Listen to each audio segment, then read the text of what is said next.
Hi guys and welcome. In today's video I'm going to be talking about the humble bolter and its variants, including the bolt pistol and the heavy bolter, from its humble beginnings all the way back in Rogue Trader right up to its current incarnation in 9th edition.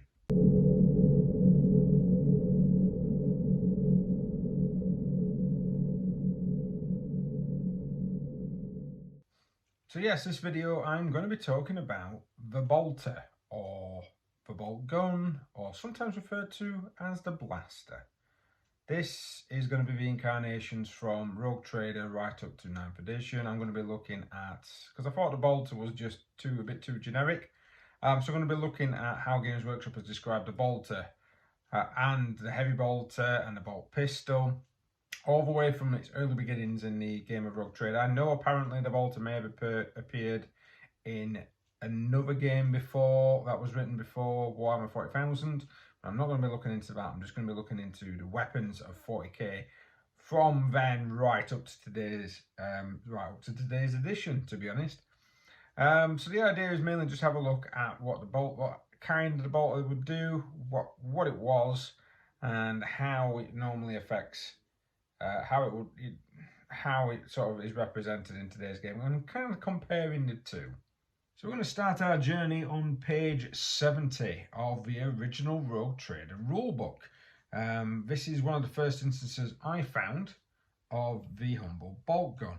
Now, it's quite interesting to see that the actual bolt gun here, it is described as being a weapon popular with orcs. No real mention of space marines in that one. It just says it is violent and suitably made a loud, violent and suitably satisfying noise. For the same reason they are popular with orcs. So apparently it represents the most common weapon used by those loathsome creatures. So the humble bolt gun, not really represented by the Imperium's finest just yet in Rogue Trader. It's more mentioned of pirates, criminals and orcs.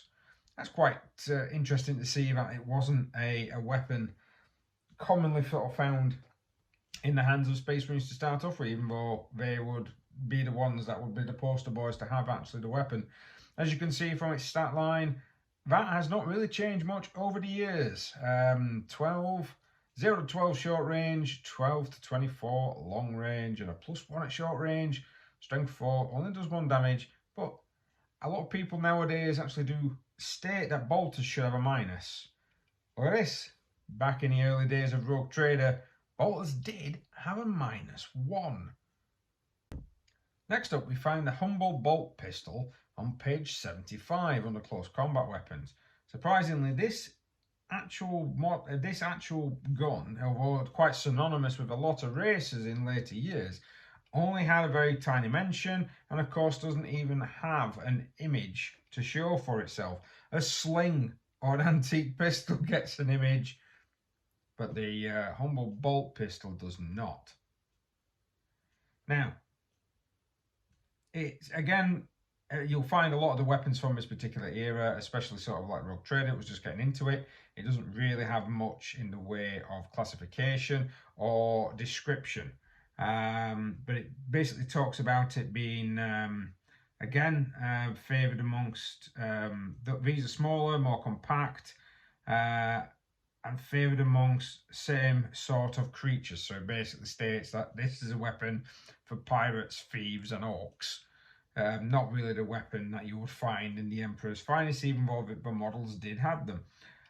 Interesting to note that the bolt pistol itself has a range of 16 inches in this particular version of the game, and of course has the save modifier of -1. I think 12, I think it's 18-inch now maybe for a heavy bolt pistol, which feels very similar to what this sort of weapon actually is. Moving swiftly along, we find the heavy bolter, or as the book keeps mentioning, bolters are sometimes called heavy blaster. I'll be honest, I mean, I actually played at the tail end of Rogue Trader, and I can't remember anyone calling them blasters. I always remember people calling them heavy bolters. Now, The heavy bolter, I'm very fuzzy on what the rules were for multiple shot weapons, but in this particular instance, I can't, I'm not seeing rate of fire, so effectively this was just like a single shot weapon. But I do find it quite fascinating that it's got a 40-inch range, no pluses or minuses to any modifiers on there, strength of 5 still, D4 damage, so anything from 1 to 4 wounds. You'll see going into this that I'll be talking about how the game changed and what sort of weapons did what later on, especially when it comes to the actual game itself. And the save modifier on this one, -2, which you would only find if you've got the Devastator Doctrine active nowadays. Again, simple, quick, basic. However, it doesn't mention orcs or pirates this time. That's quite useful. Just basically stating that it's a slow and cumbersome weapon. Now, surprisingly enough, of course, that is pretty much the mention of any sort of bolt weapon in the original rulebook. I did have a little research online trying to find if stone bolters or twin bolters were mentioned. I kept referencing pages saying, oh yeah, it was found on this particular page of the Rogue Trader manual. It wasn't, because a lot of the pages they're actually pointing you to are pages for robots with wheels or freeze-on, which was a drug that you could actually administer to your guys. Anyone, I think it's part of Necromunda now. But yeah, effectively, the first rulebook that came out for Games Workshop's Warhammer 40k really typically stating that this particular weapon possibly belongs to orcs rather than the Imperium. Yep, -1 to the save modifier, which is something similar to what we see now in 9th edition. But don't take that as a great thing, because the lasgun also had a -1 in this particular edition of the game. So your bolt had the same armor penetration capability as the lasbolt, aka the common flashlights. But interesting to see that they didn't have a lot of blurb. It was new. It was very new. So it did get fleshed out a little bit more in things like White Dwarf and some of the expansions, some of the compendiums that came out later on for Rogue Trader. Rogue Trader itself effectively started as a bit of a miniature role-playing game more than the tabletop game, a very tournament-y style tabletop game that we actually know nowadays. It was very narrative. You had to have a games master. So really, it's kind of just giving you a bit of blurb so that you really know what these weapons are. But it wasn't going to go too in depth. Now, 2nd edition, if any of you guys out there started the game in 2nd edition was my jam. Simply because the books that you got in the actual main set had this thing called the Wargear book, which was a yellow paged, it was black and white on the inside, but the cover was the yellow book that you got from the box set, and it had like a page or even sometimes several pages of descriptions for the weapons. So let's get into that now. Now, the 2nd edition of the game really did go into the detail of everything. This is very similar actually to a later book called the Battle Manual, which came out, I think, about 9 months before the end of Rogue Trader, before 2nd edition really came out, which surprisingly has the same front cover as the book that we're currently talking about. Bolt pistol in here, you've got a bit more detail. The notes dating back to orcs, but of course still ugly and cumbersome. The weapon itself, the stat line really hasn't changed from the previous edition, apart from the addition of what's called armor penetration, which in 2nd edition, when you shot at a vehicle, you randomly hit a location, and that location would have a value. And if you equal or beat that value, you penetrated the armor. D6 plus 4, even though that would effectively be an armor penetration in today's game, mainly 3rd edition onwards, it wasn't really an armor penetration in this game at all. It just wasn't. It was very poor. You might be able to get through a bike or two, which were classed as vehicles and did have a data sheet back then, but you wouldn't really be able to get through much else. But bolter, not a bolt pistol, nothing really much changed between the 1st and 2nd edition of the game. in the second edition, the bolt gun itself was actually now starting to be stated as the standard armament of Space Marines. Still got a mention of the Orcs there as a favoured weapon. Don't get me wrong, if you've only just recently started playing, yes, Orcs did have access to bolters. Quite a lot of races had access to each other's weapons. I think mainly because it was just an easy way of creating rules and keeping everything in line in the game in its early, very early sort of years. Gonovan mentions of it being a weapon for pirates and scum, especially now that we've mentioned Space Marines in that same sort of sentence. You'll notice that the stat line again has not really changed that much from Rogue Trader. It's pretty much staying the same. Stating, of course, that its effective range is not great, good for shock assault rolls, which is why Space Marines use them. So now we can start talking about the Storm Bolter. This particular weapon, it did make its appearance in Rogue Trader, but it was more towards when the Terminators and everything else had really come out in Rogue Trader, possibly with the addition of Space Hulk, what we started mentioning Storm Bolters. As you can see, the mentions of Terminators in the description, and of course mentions of Gene Stealers, because of course this is infamously where a lot of the Terminators, the Space Hulk game originally had lots of different expansions and campaign rules for sustained forces. It was a lot more complicated than what it became. Basically stating that this is a weapon, it's very bulky, it's a weapon mainly used for Terminator armor. Terminator squads will use this weapon with high, lethal accuracy. And it's basically, I like how it describes it as two ordinary bolt guns fastened together. Which is basically a twin bolter. And it needs to be in the servo-assisted hands of the Terminators. As you can see, there's some special section down here. Special section in the corner that mentions sustained fire. Basically, in the second edition of the game, a new rule had come out. I think actually it had come out in the back end of Rogue Trader, which is why sometimes I'm very vague on which, when I'm remembering old games, which edition I was possibly playing. Because of course the battle manual came out and that really kind of brought the rules up to date, and it made it a little bit more like second edition of the game more than it is anything else. But Sustained Fire was a red dice that you got with your starter set. On one of the sides was a big sort of like lightning bolt with lines coming out of it, basically representing that the weapon had jammed. And then the rest of the sides either had a 1, 2, or very rarely a 3. So effectively the jam was the 1, the 3 would be on the 6th side, and then there was 2 1s and 2 2s. So when you fired this weapon, if you had a squad of Terminators, what you would do, surprisingly, you wouldn't roll the Sustained Fire dice first. You'd roll to see if you would hit with the weapon first. So you'd roll to see if you hit. If you got a hit, then you roll the Sustained Fire dice to see how many hits that weapon got. Not like today, very much unlike today. It was mainly how many shots do you get once the weapon had hit.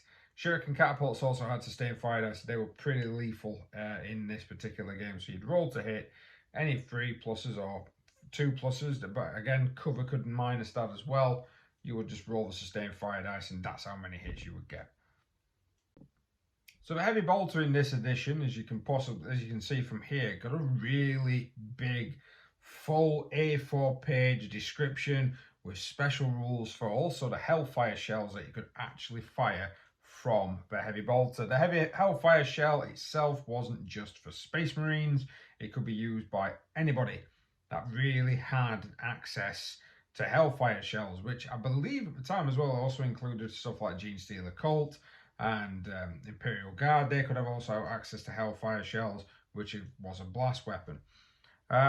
This basically just stating, I love it, stating the different names for it. It's always great going back to, so apparently it's known as a backbreaker or bruiser by the crew that have to carry the great weapon. But this, if you can see from the profile, we're starting to get a bit more elaborate with the armor penetration. This had a D6 plus a D4 plus 5. Same range, so we've got 0 to 20 and 20 to 40 still. Same damage, same armor penetration, but this one had move or fire, so you could either move or fire with it. I believe that was the same in Rogue Trader anyway, but it had 2 sustained fire dice. So if you manage to get a hit with this particular weapon, you would cause 2 dice of damage. But it did mean that it's more likely to jam. On average, I'll be honest, I'm playing 2nd edition. The game turns would probably only last about 3 or 4 turns, and you would probably spend half your time unblocking a jam from a heavy bolter. Not as much as you would from an assault cannon, but you would from a heavy bolter. Now, when 3rd edition of Warhammer 40,000 rolled around, it was a radical departure from the previous game. The previous game, of course, would have expanded mainly on the rules of Rogue Trader, condensed them down, made them a bit more streamlined. 3rd edition took it a step further by just removing certain aspects of the game completely. Gone was sustained fire dice. Gone was the minus to your saving throw. It operates movements as well, movement stat lines, which we all know and love now. Again, they were completely missing. Vehicles operated on a completely different level. It was a huge radical departure. So, of course, because of that, bolt guns changed. And bolt guns and bolt pistols, your storm bolter, your heavy bolter, as you can see, all nicely listed together on this handy data sheet, which is the one that you got. I'm mainly talking about stuff that you get in a rule book, by the way, more than anything else. They were lumped together, and you had a lot of different special rules. So all 4 real bolt weapons in this particular time frame got what was called sort of like types. So the bolt pistol was, of course, a pistol. This basically meant that it was allowed to be used in close combat in conjunction with another weapon to give you a +1 attack. You couldn't actually use the pistol in close combat like you could do in Rogue Trader and, of course, 2nd edition, but you could use the pistol as basically, because you had a bolt pistol, meant that you got an extra attack in close combat. As you can see as well, the range completely changed from that, I believe, 16 inches. Drastically dropped down to 12. So pretty much all pistols in the game at this point was 12. The game itself kind of moved to a 6, 12, 18, 24. It was all in brackets of 6. It didn't have the same length and ranges that you had in the previous game. The bolt gun was still 24-inch. And as you can see, the bolt pistol and the bolt gun both have the same stat line. But the AP was a completely different thing. So you didn't have an armor penetration characteristic like you do in Rogue Trader, or as you do in 8th and 9th edition. What you had was it's known as an armor penetration or AP value. So if your armor save was a 5 up or a 6 up, you didn't get an armor save against this weapon. It would punch straight through your armor.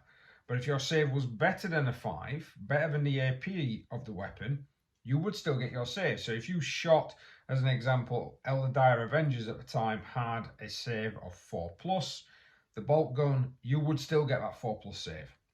It wouldn't matter, regardless of the AP or minus. There wasn't any. The bolt gun just simply bounced off that 4-up armor on a 4-up. And it also had the rule rapid fire, which was a big bugbear, especially when the 3rd edition came out. Because what happened was, if you stood still, you could fire once at full range or twice at half range of the weapon. So the bolter, pretty much similar to kind of what some of the rules are now, where, if you're in half range, you can fire it twice. If you're within, if something's within maximum range, you could fire it once. However, if you moved, you could fire the weapon once at half range. So bolters had effectively become, as if you moved, they just became bolt pistols. There was no real point in having that weapon. It really nerfed that weapon in the game. Now, effectively, don't get me wrong, you could only fire once with bolt guns in Rogue Trader and 2nd edition, but Space Marines had a special rule where if they stood still, we could fire twice, kind of similar to what we have now. Whereas back then, if you moved with your Space Marine, or anybody with rapid fire weapons, this applied to las guns and loads of other weapons out there. If you moved, you were at a massive disadvantage. So some of the times, I mean, I can't remember. I don't think there was any run rules in the original 3rd edition. So you effectively, you just moved forward and you didn't really do much. It was very lackluster and really changed how you would actually play a lot of the games. But it also changed, the AP value also changed how people reacted to it. So for example, Imperial Guard was more likely to stay in cover, whereas because you got what's called a cover save, so not like what you have now where you get a +1 to your save. If you were behind a ruin, you would have a 4-pin vulnerable save against any type of attack. So getting into cover was very important in 3rd edition. But if you were other Space Marines, like other Chaos Marines, you could just stand out in the open to the bolter weapons and you'd still get your 3-up armor save because of the way the AP value worked. You can see there that the Storm Bolter has got the same stat line as the others. It's got what's called Assault 2. So what that basically meant was it got 2 shots, always at maximum range, whether you stood still or you moved. So a Storm Bolter for Terminators was pretty good. It was actually a pretty good long range or standard long range weapon. Not as good as it is nowadays. I mean, Storm Bolters got about 4 shots. But at the time, it was something that you could actually still move and fire with. So you did see quite a lot more. You did see quite a lot more Terminator squads back in 3rd edition. Heavy Bolter, 36-inch range. So we've chopped off 4 inches from the maximum range of that weapon.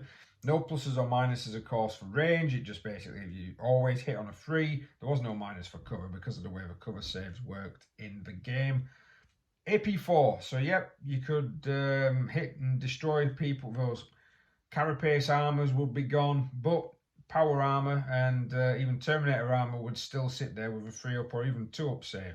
Sustained fire are gone to be replaced by a number. Now, the number, as mentioned with the assault one, basically meant that you got 3 shots. So heavy bolters sat there, got 3 shots, and if you moved, you couldn't fire at all.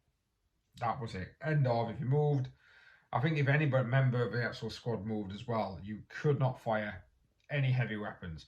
So a lot of tactical units just kind of abandoned them and just made them into Devastator squads with a bunch of heavy weapons that you possibly had. It was very, very different game.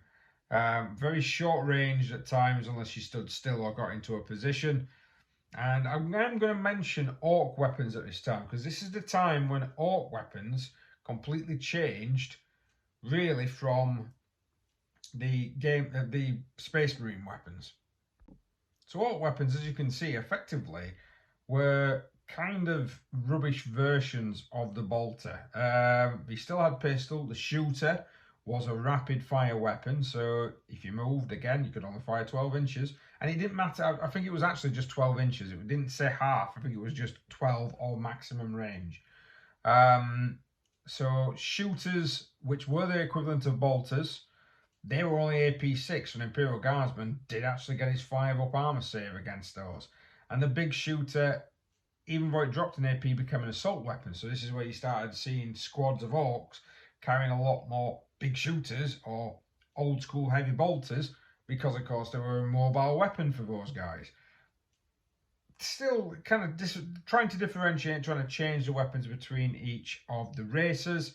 It just felt like the Orcs had bolters the same as Space Marines for years, and now it was mainly due to, I believe, Gorka Morka, which introduced a lot of the slugger shooter weapons to the universe of Warhammer 40k, and then of course it transpired that it was going to be shoved into Warhammer 40,000. So Orcs, not really. So, Orcs also having a bad time when it came to 3rd edition, and if I'm honest, I think it stayed that way for a long time. So one of the big things to change when 4th edition rolled around was the change to rapid fire. So rapid fire weapons still remain the same, where you could only still target units that would your maximum range away if you stood still. but an infantry squad model that was actually moving with the weapon was now allowed to fire twice up to 12 inch away. So it became more of an assault weapon that you would actually use to try and get a lot closer to your enemy to try and unleash devastation of the 10 tactical marines that all had bolt weapons. At this time, bolt pistols, heavy bolters, they all kind of remain the same. So did the humble stone bolter, still remaining at assault 2, all having the AP of 5, all having a strength of 4, never really changing at all, to be honest. When the 5th edition of the game was released, it was pretty much the same. There was no real changes to the humble bolter. You simply, basically, you either stood still and you got to fire once at long range, or if you moved, or you could fire twice at 12 inches. It was never like half range, it was always 12 inches. And if you moved, you could fire twice at 12 inches. Some rules had come out, so like Relentless had allowed certain units to make sure that the force didn't actually was able to sort of stand still, and rapid fire, always counted as standing still, so that of course you could always fire at long range, but it didn't really fix a lot of the bolter issues, especially by the time, I think at this point, Chaos had twin bolters, which were like rapid fire, and over twin linked. Twin link bolters were also terrible because you actually, they were different to stone bolters. Twin link bolters, twin linked in the game of 5th edition, meant that you could re-roll to hit. So you didn't get 2 shots like you do now. So for example, a twin link bolter would be 2 shots with that bolter. The twin linked basically meant that the bolter itself, or any weapon, so a twin link las cannon would simply just have 1 shot and it could have a re-roll. So, because it had a greater chance of hitting. So like a twin las cannon, 2 twin las cannons on the Land Raider didn't have 4 las cannon shots. They had 2 las cannon shots and 2 re-rolls, if need to, with those las cannons to be able to hit. That was kind of like the effect that you got with the twin bolter. So 5th didn't really do much. All it had was exactly the same rule as 4th edition. In fact, when you really look back on 5th edition, it was just a tidying up and maybe adding. The main significant thing that it actually added was a run rule, which we now call advance as part of the movement, but you could do it as a standard thing in the shooting phase. So if you couldn't fire your weapon, or you didn't want to fire your weapons, you could then move an extra d6 inch, which was unimpeded by terrain, in any direction that you wanted. So you could actually move forward and then think, oh, I'm not in range here, and then of course fall back, because I believe 4th edition you couldn't actually pre-measure.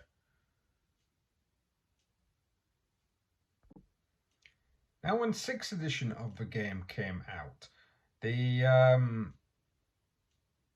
rapid fire rules changed. Not dramatically. Basically, you no longer had to stay still to be able to fire at your maximum range. So the bolt weapon then became the 24-inch range weapon again. You could actually still move and fire, even with your guardsmen, I suppose, with las guns. But the bolt gun had changed dramatically from the 5th edition to being an assault style weapon, where normally you had to get in position and then you could lay fire down on the units, to being something that you could easily lay fire down on enemies as you were advancing towards them.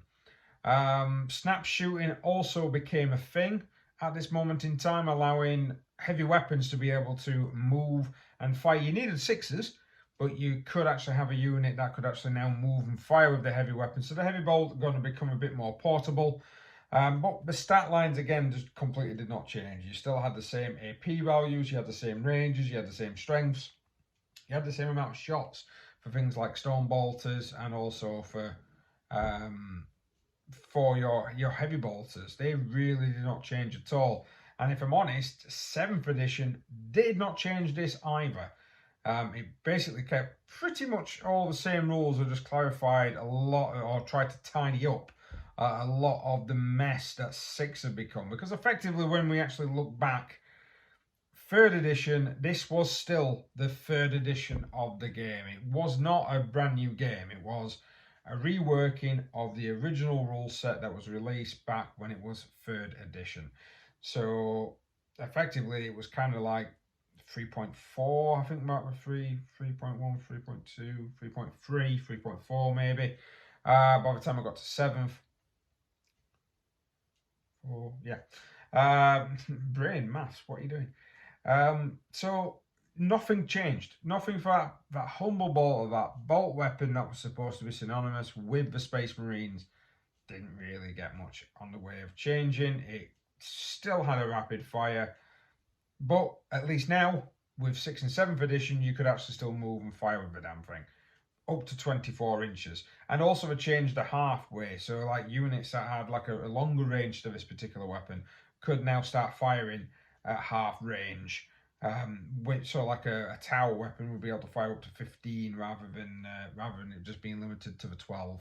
It really did change a lot of how you played with Space Marine tactical squads, because now we could actually still move up and still, you know, lay down that fire. But again, if you were a guardsman, you were scared. If you were anything with a 4-up armor, you weren't really terrified by this weapon at all.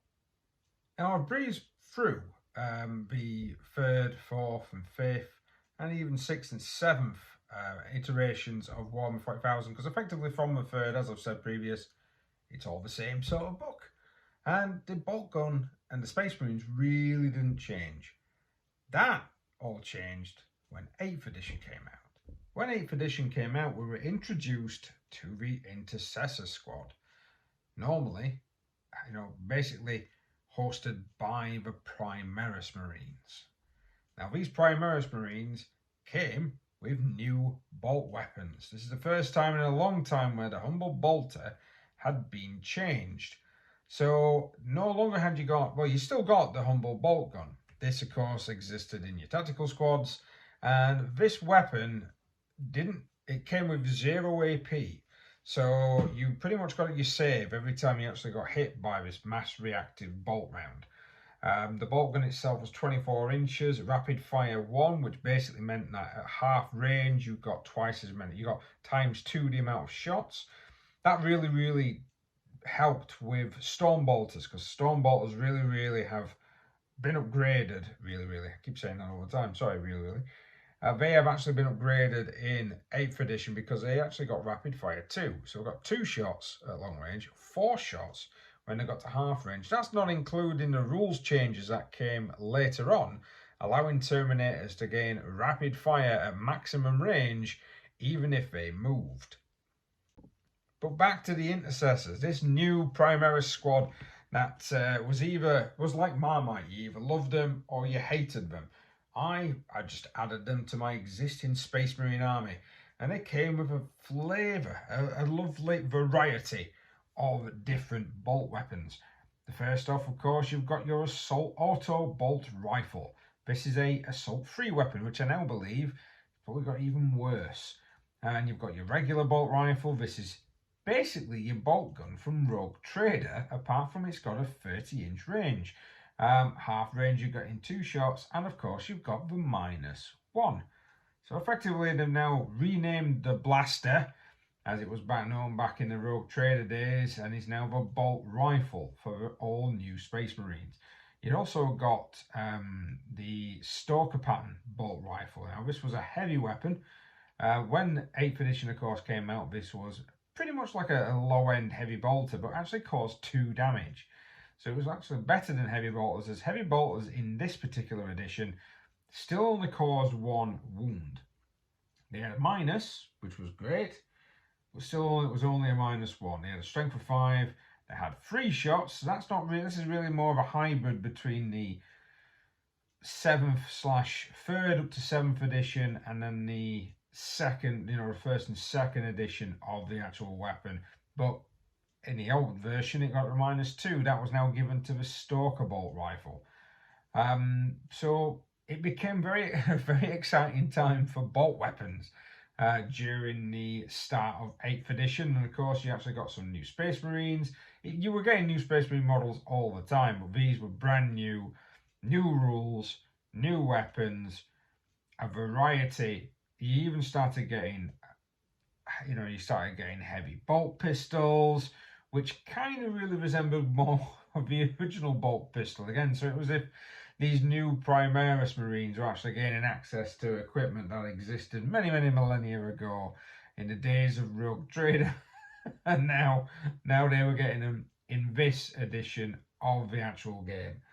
So yeah, a complete change, brought in some new people to play the game as well, and of course the Humble Bolter expanded the family of the Bolter. It had given birth to lots of little different children, and of course they were all better than the original.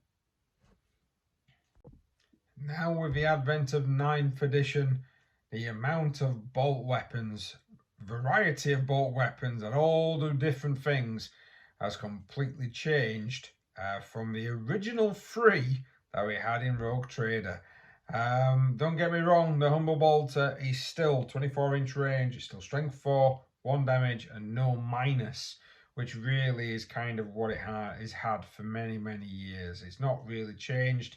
Don't get me wrong, if you have a tactical doctrine, it's now -1. That kind of compensates a little, but it's a special rule, meaning that the Humble Bolter in the hands of anybody else is still very weak compared to its new compatriots, which I'm now going to list all of the new bolt weapons that you can get for the Space Marines. Bearing in mind, like I say, that eventually at some point in 2nd edition you had Twin Bolter, Bolt Gun, Bolt Pistol, Storm Bolter and Heavy Bolter. You now have, are we ready for this?